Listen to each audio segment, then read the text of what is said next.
اور اپنی تنہائیاں شریک کریں.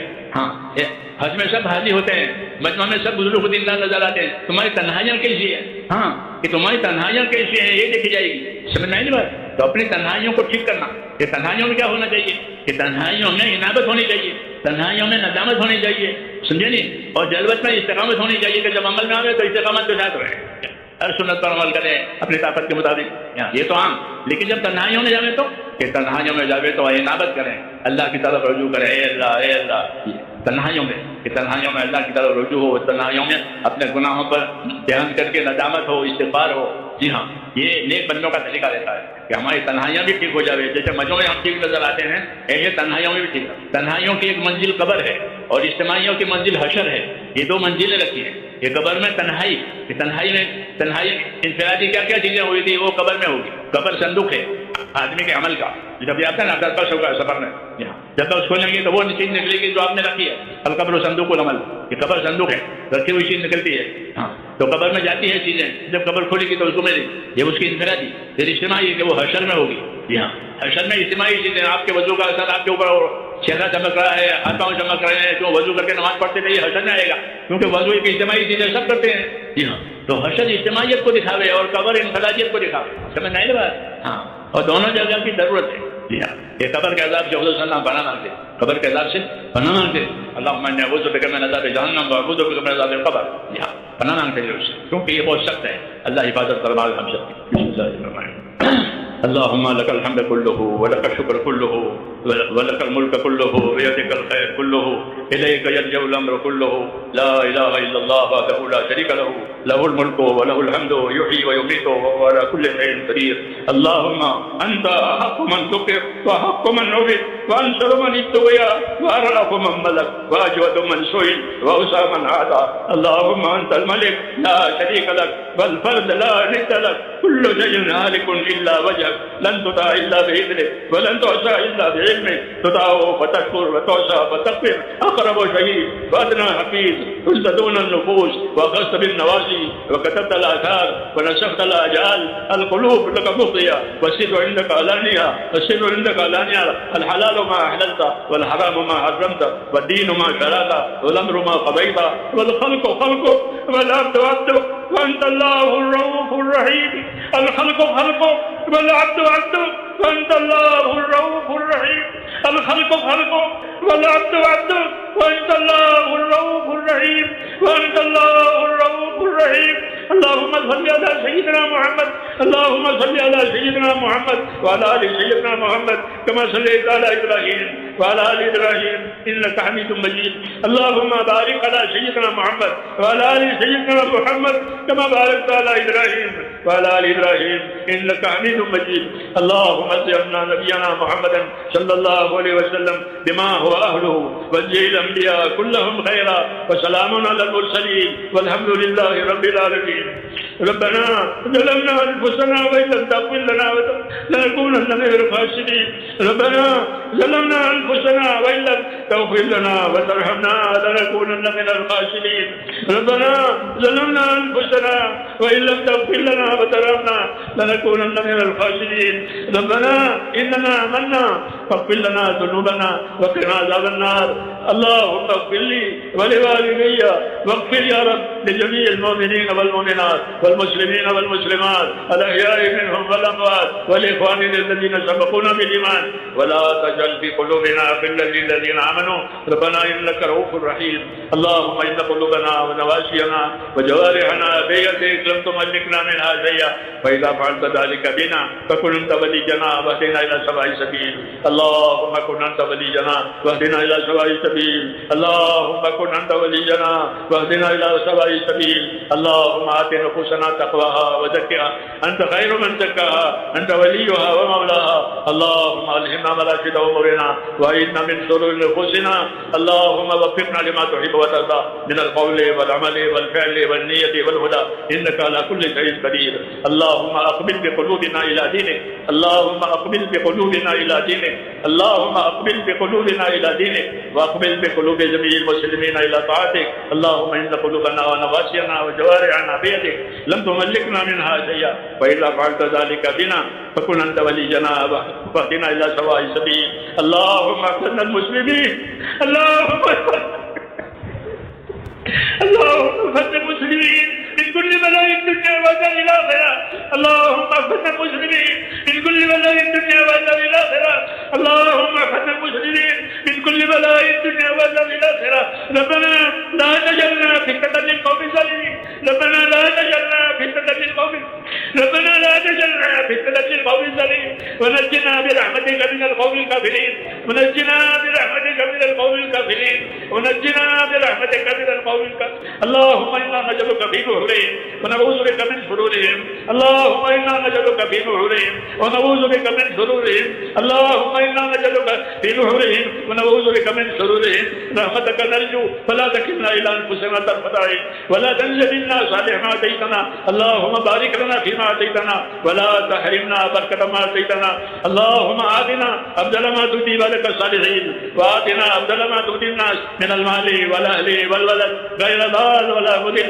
اللهم اجعلنا سلما لاوليائك اللهم اجعلنا سلما لاوليائك نحبك وحبك من احبك ونعادي بعداوتك من خالفك ربنا آتنا في الدنيا حسنة وفي الآخرة حسنة وقنا عذاب النار اللهم انصر من نصر دين محمد صلى الله عليه وسلم واجعلنا منهم اللهم انصر من نصر دين محمد صلى الله عليه وسلم واجعلنا منهم اللهم أيد الإسلام وأنصاره اللهم أيد الإسلام وأنصاره اللهم أيد الإسلام وأنصاره وأذل الشرك وأشراره اللهم أذل الشرك وأشراره اللهم أذل الشرك وأشراره ربنا آتنا في الدنيا حسنة وفي الآخرة حسنة وقنا عذاب النار اللهم إنا نسألك من خير ما سألك إنه نبيك محمد صلى الله عليه وسلم ونعوذ بك من شر ما استعاذك إنه نبينا محمد صلى الله عليه وسلم اے اللہ ہماری اور ہمارے دین کی پوری پوری حفاظت فرما ہماری اور ہمارے دین کی حفاظت فرما ہم کو ہمارے دین طلب کی عطا فرما اخلاص عطا فرما استقامت عطا فرما ہر قسم کے خیر سے مالا مال فرما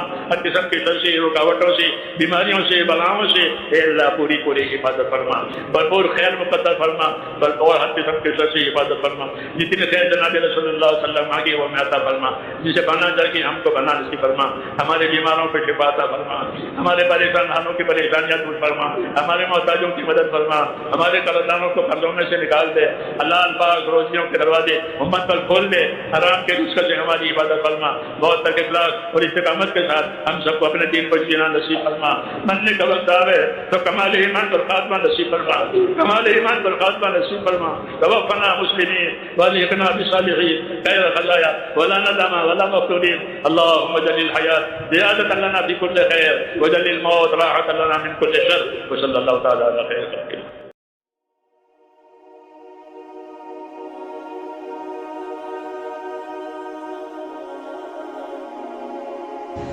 انسان کی زندگی میں ایک دو پہلو ہوتے ہیں، ایک وہ جو لوگوں کے سامنے ہوتا ہے اور ایک وہ جو اللہ کے سامنے ہوتا ہے۔ لوگ ہماری ظاہری زندگی کو دیکھتے ہیں لیکن اللہ ہماری ظاہری اور باطنی دونوں زندگیوں کو دیکھتے ہیں۔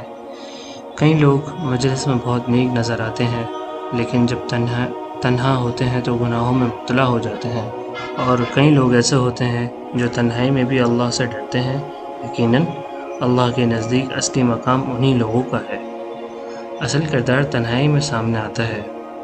انسان کا اصل کردار اس وقت ظاہر ہوتا ہے جب اسے کوئی دیکھنے والا نہ ہو، جب نہ کوئی دوست ہو، نہ رشتہ دار ہو، نہ لوگوں کا ڈر، صرف اللہ دیکھ رہا ہو۔ اس وقت جو شخص اللہ کی نافرمانی سے بچ جائے وہ اللہ کے نزدیک بہت قیمتی ہے، کیونکہ اس نے لوگوں کے ڈر سے نہیں، اللہ کے ڈر سے گناہ چھوڑا۔ اللہ ہر جگہ دیکھ رہے ہیں۔ آج کئی لوگ سمجھتے ہیں کہ اگر لوگ نہیں دیکھ رہے ہیں تو کوئی بات نہیں، لیکن مومن کا عقیدہ یہ ہوتا ہے کہ اللہ مجھے ہر وقت دیکھ رہے ہیں، چاہے اندھیرا ہو، چاہے تنہائی ہو، چاہے کوئی انسان نہ ہو، اللہ کی نگاہ سے کوئی چیز چھپی ہوئی نہیں ہے۔ جب یہ احساس دل میں پیدا ہو جائے تو تنہائیاں پاکیزہ ہونے لگتی ہیں۔ تنہائی کے گناہ سب سے خطرناک ہوتے ہیں۔ تنہائی میں کیے جانے والے گناہ اکثر بہت خطرناک ہوتے ہیں، کیونکہ انسان انہیں معمولی سمجھنے لگتا ہے، لیکن اللہ کے نزدیک ہر عمل لکھا جا رہا ہے۔ موبائل پر دیکھی جانے والی ہر چیز، زبان سے نکلا ہوا ہر لفظ، دل میں پیدا ہونے والا ہر ارادہ، سب اللہ کے علم میں ہے۔ اس لیے مومن تنہائی میں بھی اپنا محاسبہ کرتا رہتا ہے۔ تنہائی کو عبادت میں کیسے بدلا جائے؟ جس وقت لوگ موبائل اور غفلت میں وقت گزارتے ہیں، اگر اس وقت کوئی بندہ قرآن کی تلاوت کرے، اللہ کا ذکر کرے، دعا کرے، استغفار کرے، تو وہ تنہائی اس کے لیے رحمت بن جاتی ہے۔ اللہ کو ایسے بندے بہت پسند ہیں جو تنہائی میں بھی اللہ کو یاد کرتے ہیں۔ موبائل اور انٹرنیٹ کا امتحان۔ آج کے دور میں تنہائی کا سب سے بڑا امتحان موبائل ہے۔ ایک کلک انسان کو نیک چیز تک بھی لے جا سکتا ہے اور گناہ تک بھی۔ اس لیے اپنے موبائل کا بھی محاسبہ کیجیے۔ خود سے پوچھیے، کیا میرا موبائل مجھے اللہ کے قریب کر رہا ہے یا دور؟ اگر کوئی چیز اللہ کی نافرمانی تک لے جاتی ہے تو اس سے دور رہنے ہی عقل مندی ہے۔ نیک لوگ تنہائی میں کیا کرتے تھے؟ بزرگوں اور صالحین کی زندگی دیکھیے۔ جب وہ تنہا ہوتے تھے تو قرآن پڑھتے تھے، تہجد پڑھتے تھے، دعا کرتے تھے، اپنا محاسبہ کرتے تھے۔ اسی وجہ سے اللہ نے ان کے دلوں کو نور سے بھر دیا۔ تنہائی کا محاسبہ۔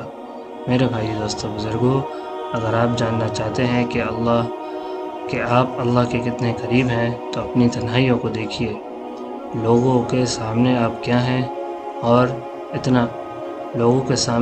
ہیں یہ اتنا اہم نہیں، تنہائی میں آپ کیا ہیں یہ زیادہ اہم ہے۔ اگر تنہائی میں بھی اللہ کی یاد اور اللہ کا ڈر ہو تو بہت بڑی دولت ہے۔ تنہائیوں کو پاکیزہ بنانے کا کیا طریقہ ہے؟ نمبر 1، نماز کی پابندی۔ نماز اللہ سے تعلق کو مضبوط کرتی ہے۔ نمبر 2، روزانہ قرآن کی تلاوت۔ تھوڑا ہی صحیح لیکن روز قرآن کی تلاوت کریں۔ ایک صفحہ پڑھیں، ایک رکوع پڑھیں، آدھا پاؤ پڑھیں، ایک پاؤ پڑھیں، لیکن روزانہ قرآن کی تلاوت ضرور کریں۔ کثرت سے استغفار کریں۔ گناہوں کی گندگی کو صاف کرتا رہتا ہے۔ نمبر 4، نیک لوگوں کی صحبت اختیار کریں۔ نیک لوگوں کی صحبت تنہائی میں بھی اثر کرتی ہے۔ نمبر 5، موبائل کا محاسبہ کریں۔ اپنے اسکرین ٹائم اور کنٹینٹ کو چیک کیجیے کہ ہم کیا دیکھ رہے ہیں۔ آج ہر شخص اپنے دل سے پوچھے، میں تنہائی میں کیا کرتا ہوں؟ کیا میری تنہائی اللہ کو پسند ہے؟ کیا میرا موبائل میری آخرت بنا رہا ہے یا بگاڑ رہا ہے؟ کیا میں اللہ کے دیکھنے کا احساس کرتا رہتا ہوں؟ کیا میری تنہائی عبادت والی ہے یا غفلت والی؟ میرے بھائی دوستو بزرگوں، یاد رکھیے، لوگوں کے سامنے نیک بننا آسان ہے، لیکن تنہائی میں نیک رہنا اصلی کامیابی ہے۔ جب انسان اپنی تنہائیوں کو پاکیزہ بنا لیتا ہے تو اللہ اس کی ظاہری زندگی کو بھی پاکیزہ بنا دیتے ہیں۔ اپنی تنہائیوں کو قرآن سے روشن کیجیے، ذکر سے مہکائیے، دعا سے سجائیے، استغفار سے پاک کیجیے، کیونکہ جو بندہ تنہائی میں اللہ سے دوستی کر لیتا ہے، اللہ اسے دنیا اور آخرت میں کامیاب کر دیتے ہیں۔ اور تنہائی کا گناہ انسان کو اللہ سے دور کرتا ہے، جبکہ تنہائی کی عبادت اللہ کے قریب کر دیتی ہے۔ آخری میں بس یہی دعا ہے کہ یا اللہ ہماری ظاہری اور باطنی زندگی کو پاکیزہ بنا، ہماری تنہائیوں کو اپنی یاد سے روشن فرما، ہمیں چھپ کر کیے جانے والے گناہوں سے محفوظ فرما، ہمارے دلوں میں اپنا ڈر اور اپنی محبت پیدا فرما، ہمیں قرآن، ذکر اور عبادت والی زندگی نصیب فرما، ہمیں اپنے مقبول بندوں میں شامل فرما، آمین یا رب العالمین۔ جو کچھ سنا گیا اللہ تعالیٰ اس پر عمل کرنے کی توفیق عطا فرمائے۔ مزید اسلامی اور اصلاحی بیانات کے لیے ایمانی بیانات کو فالو کریں، لائک کریں، سبسکرائب کریں۔ جزاکم اللہ خیرا۔